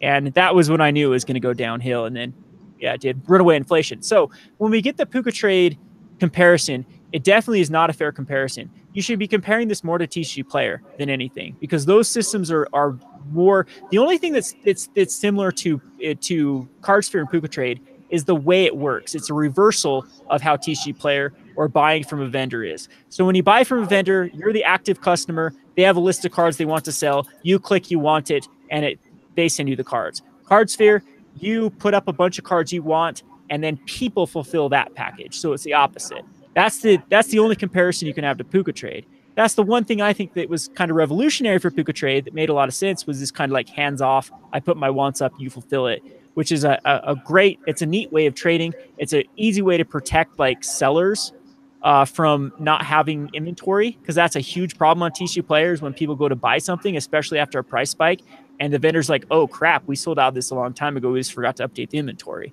So in a peer-to-peer with unprofessional sellers or traders, I think that this platform, of course, makes a lot more sense. Hope that answers your question. As proof of the fact that it's not points and it's US dollars, you can cash out for 10% at any time. It takes a couple of days to process, and then you get your cash. And wait, can I cash out my $2.22? Well, it wouldn't make sense, but so over the lifetime of the platform, we cashed out the size worth of our economy in actual cash outs multiple times. Meaning that if that was a pool, if money was in a pool of as a pool of water, essentially that water has been changed in the pool, you know, several times by now. So if we didn't have that money at hand at all times, we wouldn't have been able to do that at all. So it's full reserve. It means that every dollar that's in the system that we owe to people, you know, minus the 10%, is in the system is in our bank account at all times. Yeah, that's more reliable than actual banks in this day and age. To put it in perspective, a lot of banks do not have the full, they're not even close to the full value that they have supposedly saved. Yeah. There's no requirement for full reserve banking for like ages by now. Yeah. Yep. A lot of them are backed by the Fed. Yep. So there's a lot of more shady stuff that actually happens in the in the real world. So if you're worried about, I guess, as what Michael's trying to say is, if you can't, what if there was a massive market price and everyone all at once tried to cash out a Cardsphere, you'd still be able to cash out. You wouldn't be like, exactly. Oh, well, crap, we don't have it, haha, type thing. So yeah, so that's, to put it in perspective, you can't do that with the bank right now. If everyone in my city tried to go to the bank and pull out money right now, there wouldn't be money. There would not be everyone's savings in there because they've already loaned it out. That it's all in anticipation that they're going to get that money eventually from loans. That they're going to be bringing in more from interest than they're going to be paying out. So yeah, this is a very, very safe platform if that is guaranteed. You know, a lot of companies even give themselves a little bit of a leeway based upon, you know, risk. Is everyone going to do that at the same time? No. So we can actually spend a little bit here and not have 90% available. That's a really, really, really, really good promise at the moment. All right, so let's get the marketing's question. He wants actual MTG Finance question with the Chamber Sentry. Chamber Sentry is not playable. It will not be playable. It's just too clunky. That's this is a person that's tried it in many different decks. Just having to activate the tap where it has to go around the summoning sickness is very, very tough. I see the point of consistently bringing it back from the graveyard. There have been cards in the past that have been easier able to get them back from the graveyard, rinse and repeat cast over and over again. You might see some fringe play once we have even better mana, but the mana doesn't get much better than it is right now. Like, I don't think we go to the point where 5-color decks make sense. We're still fetchless. We're still shocks and checks. And shocks and checks are good at supporting 3- and 4-color decks. A full 5-color deck is still going to be very, very awkward. So I hope that's I personally don't think it's a walking ballista type card that's going to come out of nowhere and be a $20, $30 card. So there's a Market Monday question for you. All right. So is there any other that I missed with the I don't want to keep you guys too long. We've been going on for like an hour and a half right now with but I'm willing to keep chatting for as long as you two want to, but I don't want to give any undue pressure to my guests. As long as there are questions to answer, we're going to answer them all, I think. What do you think, Efren? Want to answer some questions? Sure, if we have any more questions. Yeah, so Adam wants to know about the cash out. So yes, it's a 10% transaction fee. So let's see here. We go to money, it's right? It's a 10% cash out fee and 1% transaction fee. They'll throw it up here. So whichever one is $1 minimum, whichever's greater. Yeah, whichever's greater. So you got it through Pay. Oh no, it's always been through PayPal that you can cash out, right? If you haven't, have you guys been approved through PayPal yet? For what? To put money in. We're working on it. Still working on it. Yeah, you can get around it very easily just by using your PayPal as a credit card. Because I swear I've used that way. So for the longest while, PayPal was restricting the use of PayPal for incoming money transactions for stored value type of goods, and this is how they, for the longest time, could not support platforms like ours or Airbnb and so on and so forth. And I think they actually smartened up and relaxed that a little bit. And yeah, we're looking into getting on board with them. And you know, as some people say, never tell people how to give you money. So yeah, we're trying to widen our our ability to take people's funds and put them in the system, because why not? Yeah, so it's a very easy process to add funds. You just put the amount you want to put in, $20 minimum. Click on that, throw in your name and payment info. Does Very anybody painless want to know why process. $20 is the minimum? Feel free to. Well, because it's the transaction fees. We pay credit card transaction Yep. fee. So that's like 2.9% usually. Yeah. Yeah, plus the fixed amount, and that's Yep. the fixed amount. That's the problem, right? So if somebody would be putting, $3 to $5, that fixed amount on top of that 2.9% is the killing, Yep. right? Yep.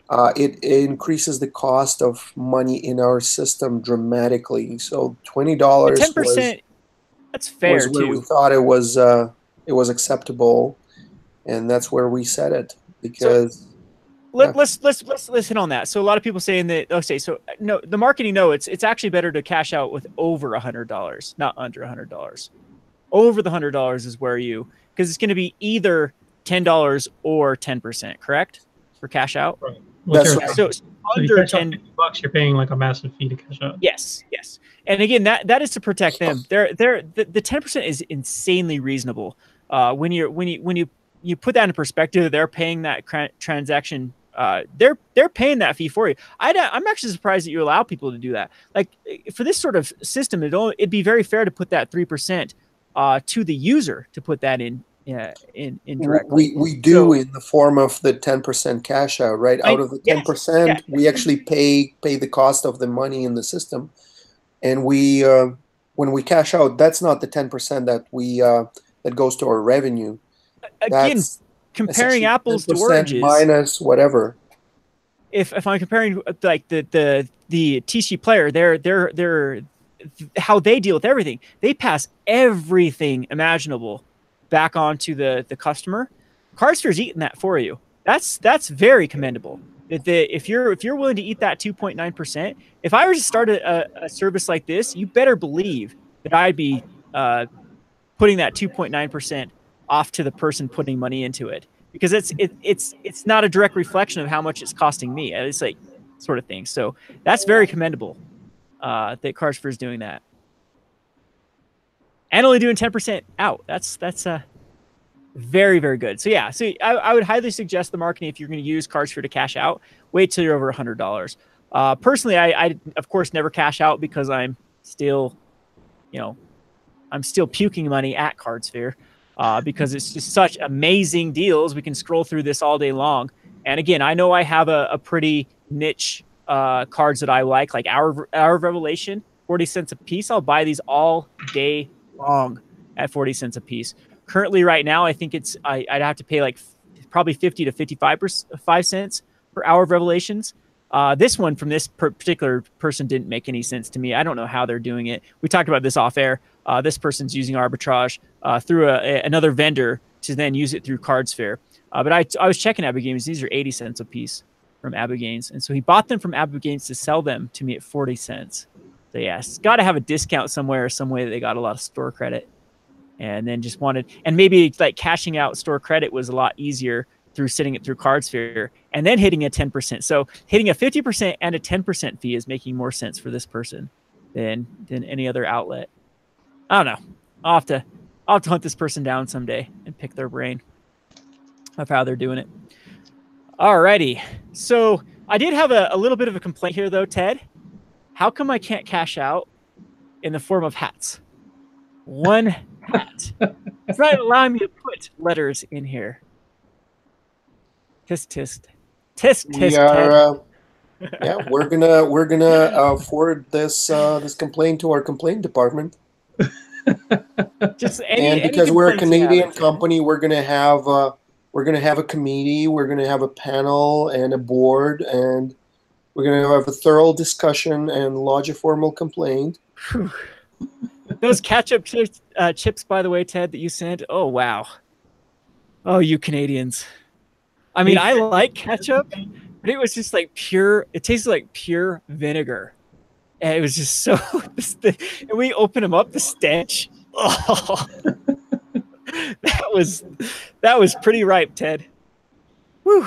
The rest of the candy was pretty good. Ted sent me a care package back in the day. So again, like I said, I can't say I'm not sponsored because I did get some treats. So ethically speaking, Cardsphere has greased the wheels of Rogue Deck Builder. All right, so Adam says I could theoretically start using Cardsphere with $0 in my account by sending cards. Yep, that's Absolutely. Probably how a lot of people do it. And I mean, there's no other hidden fees. There is like you do have the where's the I guess send is a good way to show it. You have the premium membership. That's what these highlighted names are, is people that have bought into premium membership. What that does, what does it do besides highlighting? I know you've got some other for the premium. You can send sealed product. You can you're not limited on the number of tags you can create.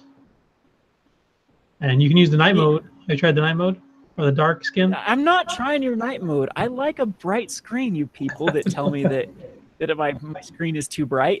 Yeah, like there's a couple of other perks, little ones, like you have a little truck icon on the packages that you already have unshipped package to a user, and you can add throw-ins. Okay, so that's premium. Okay, so like I said, I think I signed up for premium before there was even any perks. So yeah, we had a time when we were just like, hey people, you want to put some money where your mouth is, and a few people did. A few people did, yeah. And thank you to them. Looking enabled.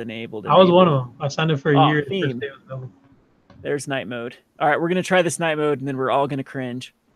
Oh, how do you people like this? It's so dark. It's so gloomy. I'm not even in the mood to like do anything now. I'm just like, oh. Go to the send page. Look how the send page looks. Ugh. See, this isn't motivating me to send when everything's so dark and gloomy. So awful. How do people look at Twitter this way too? I always take screenshots with YouTube and Twitter, and people are like, my eyes. I know it's bright. It's anyway. Yeah. Well, again, going back to the premium membership. Oh gosh, get me out of this night mode. Premium membership. That's how good Cardsphere is. Just a regular user. That everything you basically need is given to the free members. Like I think a lot of these could legitimately go from freebies to perk only, and I think it'd still be justifiable. Like even the packaging, like that's what a lot of the competitors have done in the past, is just having a simplified packaging. But I know that you wanted to keep everything free that helped trades flow, because that's the whole point. Exactly. That was our line of thinking, is that how do we distinguish between a premium and a non-premium feature? We definitely didn't want to paywall arbitrary stuff like, you can't do foils or whatever. That always felt quite bad. So we drew a line in the sand, and we decided that if that's something that is increasing the card flow, that's going to be available for everybody. If that's something that is a convenience and is mostly benefiting users with high volume of trades, that's going to be premium. So that's simple. So if you want free premium membership too, there's an easy way to do it. You'll have a referral link in your profile. I've only supposedly only referred 2 people, because I haven't shilled this referral code out whatsoever. Again, I am more than comfortable at throwing money Cardsphere away. What is so $60 for 360 days? That's insanely cheap. If you get that back just on a few trades of how much this will save you comparatively by getting killed by fees on other platforms. So for me, just as a way to show support, that's why I don't try to. If you do want to use, if you are wanting to join Cardsphere, I'm sure you can find someone that would appreciate using their referral rather than my referral to give them a little bit of a premium. But if you are interested in getting your using the premium, you get 7 days free by going into your referral link, copying this referral code. And if anyone clicks on this referral code and then signs up for Cardsphere, then you will get 7 days added to premium membership. Of course, that can add up very quickly. That's that's 52 people. That's a free year of Cardsphere Premium, and they're going to be adding more features to the premium in the future, I'm sure, as we get more things programmed. Absolutely, we have people have been talking about, hey guys, where's that automated trading that you promised everybody, 2 years ago? And I'm going to be open with you, and the more we had the opportunity to run the platform, and the more we talk to people, and the more understanding of how things work we had, the less we liked the idea. And we figured out that it would be quite difficult to balance it all out and not allow that feature trample over, the majority of free users and so on. So we are going to have something that is going to be a replacement for that. But that something is going to be nice, soft, gentle, fluffy, and cuddly. And it's not going to trample over anything. However, it's going to be a convenience feature that is going to make the life of senders, and especially active senders, a little bit easier. So stay tuned. Alrighty, so I think we're pretty much out of. Anyone have some other lasting questions before we call this? I wouldn't be a Market Monday if I wouldn't give my cards that I currently think you should get out of, and cards you currently should be investing in. A little bit of exploitation. A little bit of a pro tip here is, holy cow, Cardsphere seems to have a lot of Mana Source fanboys. So if you want to make some quick, easy bucks, be sure to check out the Mana Source whenever he does a financial video, and definitely cash in on those price spikes that the Mana Source calls, because they are not sustainable. And so here's one that I would definitely get out of, and it does seem like there has been some movement. Again, this was a card that was, I believe, called by the Mana Source and had a price jump from $5 to $10, or at least $5.59 was the going trade value, and then it jumped all the way to the $10.80. This is also a terrible sign for a card that it took 5 days before it got traded on Cardsphere. This is not organic movement. This is speculation. This is all speculation. One of the best things about MTG Finance is we are definitely cannibals in MTG Finance. You should be eating your own. You should be preying on people that are playing the game worse than you. So there are people that take advice for I don't want to get too inflammatory here, so I'll keep it. But there's definitely good advice that people are showing the numbers of where a card should be growing. And I don't think the Mana Source is really saying that these cards are going to spike right here and there. He unfortunately has that cause and effect of when he calls a card, it immediately spikes up in value, and it has a self-fulfilling prophecy type happening, basically. But this is a pretty good. You can use Cardsphere as a pretty good indicator of value of cards. So actually, it does look like it did have a little bit of price spike here that someone was willing to pay 125%. This is a moving card in Modern. It does go in a deck. However, that deck seems to be split into 3 more. So this is an archetype I'd call the Red Spells deck. You can play it with Mardu Pyromancer. You can play it with Thing on the Ice. You can play it with a few other different variants. They have a very low meta share, though. We're talking probably lower than 5%. So on the scope of things, that's not the greatest moving card in Modern. However, when people do call cards to the command zone as well, it will have this type of effect. Mana Source, though, seems to have a lot of Cardsphere people that are willing to jump into these. So I'd be interested in knowing who put these up for 80% for $9.60. But this is a great rate to get out of a thing like Thing on the Ice, which still has a lot of copies that are out there. This is just a rare in the newer age of Magic the Gathering, which means that a rare is more like an uncommon from yesteryears. This real world value of the card is probably right on around the $5-6 mark, and there's no justification for this to have a huge price increase in such a short amount of time. So my verdict for this particular card is to get out of them. We did get out of our thing of indices, I believe. This was a very, very sweet spot. Again, this is something you need to know about finances. There's a time to buy and there's a time to sell. And it's definitely great to cannibalize on other wannabe finance people that are buying these as an investment, when I think this is going to have a big price adjustment. So there's my verdict for Thing in the Ice. I would say the same thing for Manamorphose. And definitely keep your eye on those higher end YouTubers. We're talking about 100,000 plus. Whenever like Magic AIDS does a video, whenever the Mana Source does a video, Tulare Community College, or Command Zone especially, you can guarantee those prices will spike, and you'll guarantee that you'll have a little bit of a reflection on Cardsphere. And that's a great time right then is to pass the bill on to other people and make a nice little profit. Other kind of topic that I want to talk about is Ultimate Masters. There's still a lot of misinformation about Ultimate Masters.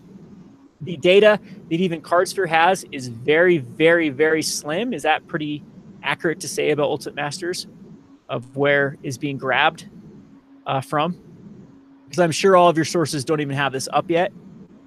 For that one, I think we don't have the full range of sources. So yeah, that data may not be as reliable as everything else we have, but that's still fine because, you know, Ultimate Masters, nobody has the cards yet on them. Yeah, so well, that's what I'm trying to say too. I'm less worried about it.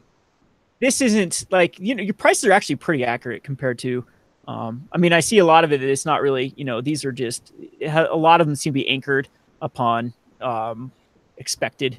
So some vendors probably put these up, like Celestial Colonnade and Demonic Tier, the same. And so it's getting from that. But one of the big arguments that I'm having with Ultimate Masters right now is people like, hey, look at the price. The price is great. See, you're wrong. You're wrong, Rogue. Let me tell you about Goldfish. MTG Goldfish 100% uses TCG Player as their anchoring price. Now let me explain TCG Player. Only a very, very, very, very small fraction of TCG vendors are allowed to pre-sell. We're talking about 1%. You have to be on like really good terms with TCG Player to be able to pre-sell cards. Zach, were we ever able to pre-sell? We've been able to pre-sell. So is it okay? Maybe I'm. You have to reach level 4. So it is pretty hard. So level 4, and you have to be a verified seller to be able to sell. So that's why you're only seeing 3 or 4 vendors put up cards on Ultimate Masters. These 3 or 4, 5 vendors you see putting on TCG Player at the moment too are big box stores for the vast majority. I think the Channel Fireball has been putting up cards. I think the Card House is one of them that's been putting up cards. Wasteland Games, which is another huge vendor, they go through a ton of cards, have been able to put up cards. And it's just 3 or 4 vendors.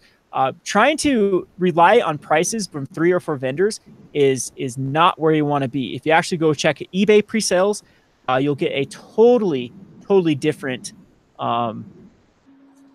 picture of Ultimate Masters. So I want to warn everyone for trying to buy Ultimate Masters prices right now. They are insanely overinflated. And they will definitely start to come down. I've had a lot of arguments with people that saying, okay, the vast majority of Ultimate Masters just can be stuffed away in a closet.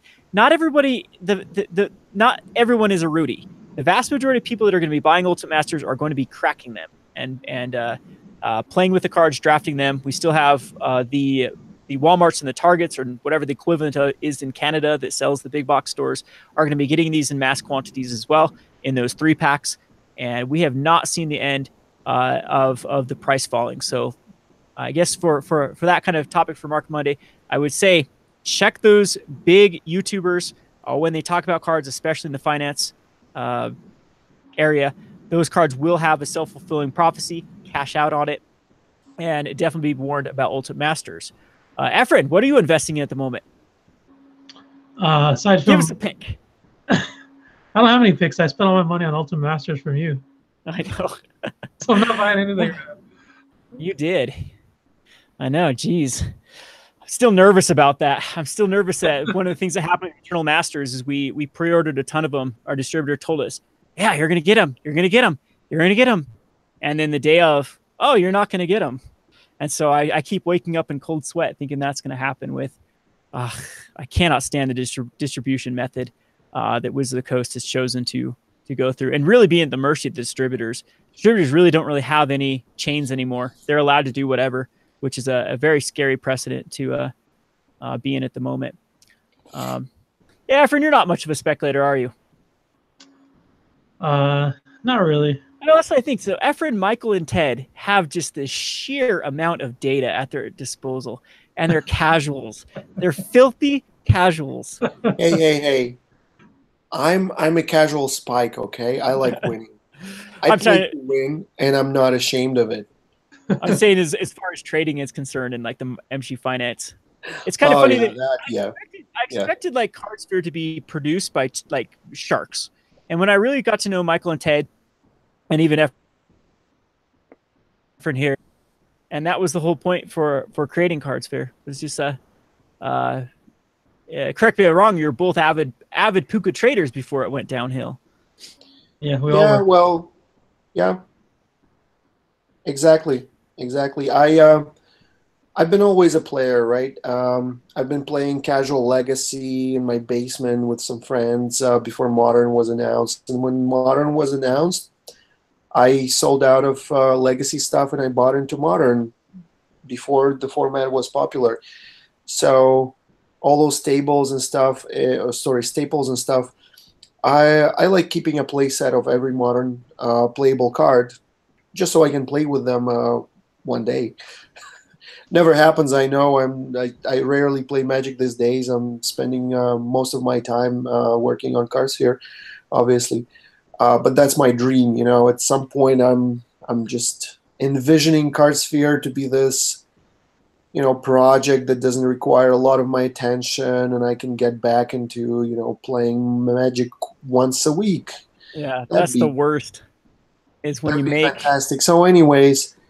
Yeah, I buy cards and never sell them, and all my speculations are coming from when I have a play set and I suddenly crack a rare that I already have, and I'm like, oh my god, I need to send it out, or you know, I'm in panic. It's like, I have a 5th Assassin's Trophy. What do I do now? Oh my god. That's pretty much the extent of my my speculation. Oh, sometimes I get my inventory mixed up, and I get like a 5th or 6th copy of something, you know, on Cardsphere that I only wanted 4 copies of, and I'm like, oh my god, I have this card I need to get rid of. Yeah. Okay, I'm going to go over a little pro tip since I use Cardsphere. So a little bit of disclaimer too with I've talked about this before with Cardsphere. This is kind of a daily routine of mine. And I highly suggest, even if you aren't going to be trading cards on Cardsphere, throw a ton of them up on Cardsphere, and just try to do what I do. Put this high offers at really high, and you can find you can be ahead of the curve with spikes. I've done this a couple of times that I noticed that there was just a ton of demand on Cardsphere, and lo and behold, like things popped soon after. So this is something I'm looking at right now. Since we're seeing collective brutality twice, 85%, you can go and check your work, is what I like to call it. So you come over here to TCG Player. Oftentimes the Cardsphere might be a little bit lagged behind just on data. That's of course going to happen when you're ripping data from multiple sources. It's still going to be lagging behind, and it rightfully should. You don't want a platform that is so susceptible to being manipulated by price spikes. One thing we didn't talk about too, which is a safety net for Cardsphere, is they take cards off of trading. They put a pause on trading if there is either a reprint or like an anomaly in the trades. Like if something all of a sudden spikes up to some weird value, then they put a little bit of a freeze on it. Most of traders are pretty reasonable anyway. If you go to send off a card and it price spikes, and like, whoa, I didn't know, yeah. Then they're like, I didn't want it at that. But that's what Cardsphere has, its little stoppers that you can put a maximum price you're willing to pay for it, is to protect yourself from price spikes. Puka Trade was notorious for price spikes, like literally killing accounts. because you'll put up a want and then it goes, triple value for a day. Yeah, it happened to me as well with a card. And then, of course, went right back down to the normal price because it's very easy to manipulate Splinter cards. Twin. Yeah, that getting banned. So or spiking up because people think it's going to be unbanned. So what I like to do is come over here first and look and see, is Card Kingdom, if they increase their buy list to higher than the 50% of what they're paying for, because they usually have a pretty consistent selling it for $16, buying it for $8. Okay, nothing is out of the ordinary there. Then you come over to TCG Player. Then a lot of 12s, 12, 12, 12. That's really not out of the ordinary. It seems like there's plenty of sellers here for TCG Players. So then you can come over to Cardsphere and make a conclusion based upon the overall findings there. So for me, Collective Brutality, this seems like a pretty safe send. You're not going to get burned here if this is just lagging behind. $13 above TCG market price. Look at that. 85% is actually above the TCG market price. You can make more sending this easy company than you could buying right now, and find some interesting things. I've been able to get ahead. There was a couple, I can't think of the cards. It's the white card in Miracles. I don't play Legacy, so it's Council's Judgment. I noticed that Cardsphere had all of these spiky people, all of these, or I guess spiky is not the word, but all of these sharky people were wanting Council's Judgment, 95%, 94%. And that's how I was able to kind of get ahead. And lo and behold, the market popped like a day or two later. So pro tip, that's another metric you can use for Cardsphere. I guess, Efren or Michael, do you guys have any little unique ways that you use the Cardsphere to, I don't know, implement your... I use a lot of tags. I have more tags than I have wants or haves in the system. I like order in my lists. Yeah, so that's what I do. I have things like I have paused stuff with tags that are like, oh, wait for set drop, or wait for prices to go lower, and blah blah blah. And I regularly check to see, whether I should unpause something and get those cards. I am, full disclosure, I'm mostly a buyer. I'm like 95% versus 5% a buyer. I don't buy packs. I don't draft a lot. I don't do stuff like this. And yet I like keeping my modern collection up to date. So yeah, once in a while I throw some money under the bus and get some cardboard. Do you play Arena yet? Sorry? You play Arena yet? No. I'm trying to stay away from it because I know I'm gonna like it, and therefore I'm staying away from it because it's gonna take. I can't let myself get sucked into stuff like this because then Cardsphere is just gonna stop. It's just gonna the servers are gonna grind to a halt. You can't have that. You're a better man than I am. You're letting Ted waste a bunch of time on there. Ted still wants a rematch, which he's never going to get because I am undefeated against Ted. That's Arena. That's the way to go. Keep it that way.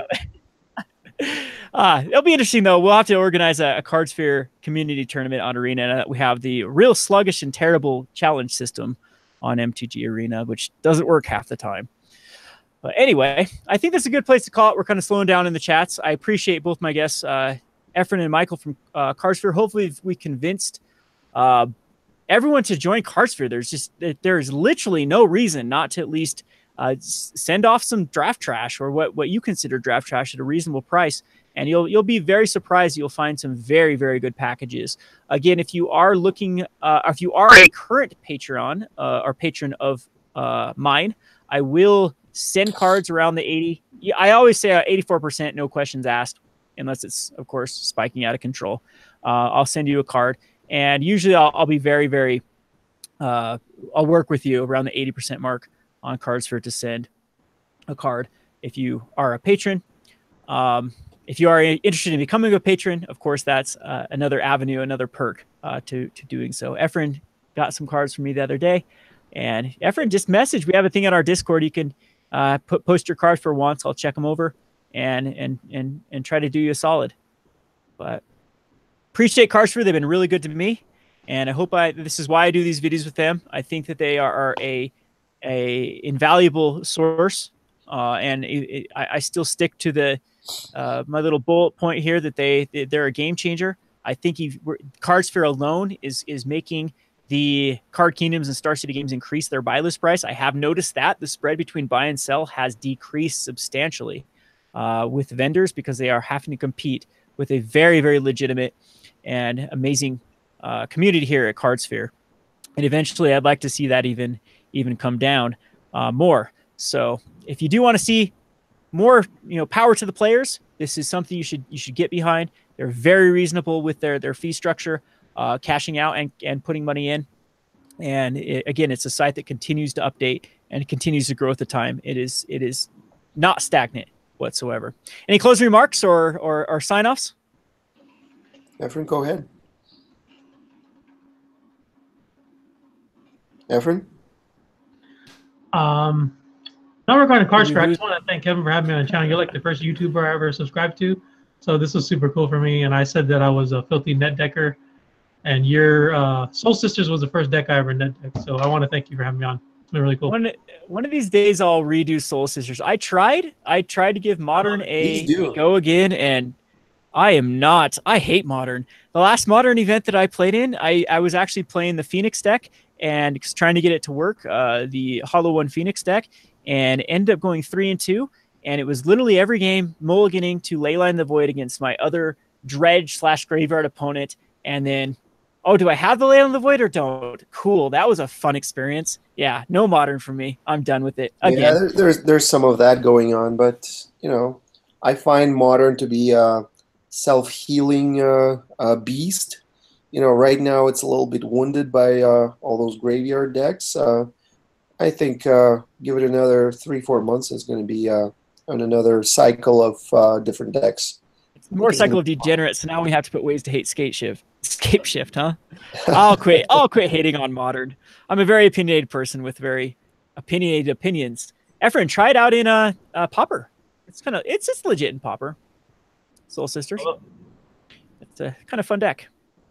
So Kevin, thanks for having us on the show today, and to all the people who are already signed up on Cardsphere or are going to do it after the show, thank you very much for your support. I really appreciate it. We all do.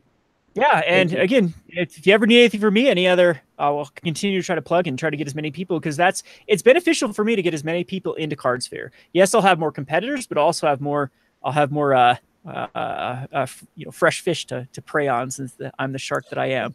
But anyway, shout out to, what are you doing, Zach? What are you painting?